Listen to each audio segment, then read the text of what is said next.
Could this kill you? If you are part of the roughly 2% of adults and 5% of children in the United States who suffer from food allergies, then one bite could in fact kill you. Food allergies represent a growing health issue in the United States. Anaphylactic shock from food allergies claim 150 to 200 lives and are responsible for roughly 50,000 emergency room visits a year. Food allergies can cause respiratory, digestive, or skin issues. At its worst, it can cause anaphylactic shock, which can be deadly. So what happens when food allergic people visit a restaurant? How can they be sure that their food does not contain an allergen? Currently, food allergic people are forced to rely on restaurant staff to provide accurate information. There is no cure for food allergies, so avoidance is the only way to prevent an allergic reaction. For the 11 million people suffering with food allergies, this means limiting their diet and restaurant visits. Would a state mandate to list allergen information on menus or in a predominant location in a restaurant increase the number of food allergic people who patron restaurants? One study found that 19% of people who had suffered a restaurant-related allergy attack reduced the frequency of eating out.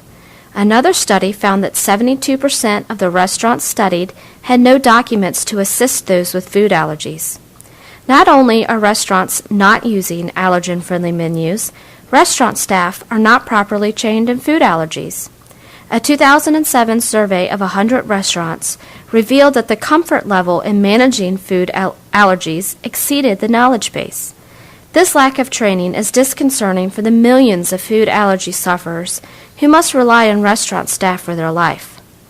Currently, there are 5 states with laws that attempt to address food allergy-related issues at restaurants, but no state has successfully required allergen information on menus. This indicates that there are significant concerns in the restaurant community regarding the particular requirement. Peter Farrell, Virginia delegate, indicated that the Virginia General Assembly would probably not support a mandate to list allergen information on menus. He recommended that social pressure by patrons and advocacy groups may be the best approach in achieving more allergen-friendly restaurants in Virginia. There are over 14,000 eating and drinking places in Virginia. In order to determine if local restaurants are listing allergens on menus, I performed an informal survey of the restaurants in Short Pump. 64% of the restaurants visited offered some type of allergen listing for patrons. 35% of the restaurants did not provide any type of allergen listing for their patrons. Although allergen information was not readily available on all menus, for 46% of the restaurants surveyed, a full list of allergen was accessible to patrons who asked.